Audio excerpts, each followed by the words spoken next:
ഷൊർണൂർ ചുടുവാലത്തൂർ ശിവക്ഷേത്രത്തിൽ നിന്നും ഓട്ടുരുളി മോഷ്ടിച്ച് കടത്തി വിൽപ്പന നടത്തിയ 3 പേരെ ഷൊർണൂർ പോലീസ് അറസ്റ്റ് ചെയ്തു.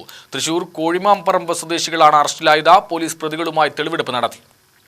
2024 ഏപ്രിൽ മാസത്തിലാണ് 3 പേരും പ്രശാന്തിന്റെ ഉടമസ്ഥതയിലുള്ള മിനി ലോറിയിലെത്തി രാത്രി ക്ഷേത്രത്തിനകത്ത് കയറി മോഷണം നടത്തിയത്.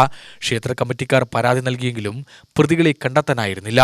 തിങ്കളാഴ്ച രാത്രി വാഹനസഹിതം പ്രതികളെ അസ്വാഭാവിക സാഹചര്യത്തിൽ കാണുകയും പ്രതികളെ കസ്റ്റഡിയിലെടുത്ത് ചോദ്യം ചെയ്യുകയും ചെയ്തതിലാണ് 1 വർഷം മുമ്പ് നടന്ന കളവിന്റെ ചുരുളഴിയുന്നത്. തൃശൂർ കോഴിമാംപറമ്പ് നെടുമ്പുര സ്വദേശികളായ അയ്യപ്പൻ, പ്രശാന്ത്, പ്രജിത്ത് എന്നിവരാണ് പിടിയിലായത്. പ്രതികൾ മറ്റ് ജില്ലയിൽ കൊണ്ടുചെന്ന് വിൽപ്പന നടത്തിയ കളവ് മുതൽ വീണ്ടെടുക്കുകയും ചെയ്തു. പ്രതികളുമായി പോലീസ് ക്ഷേത്രത്തിലെത്തി തെളിവെടുത്തു.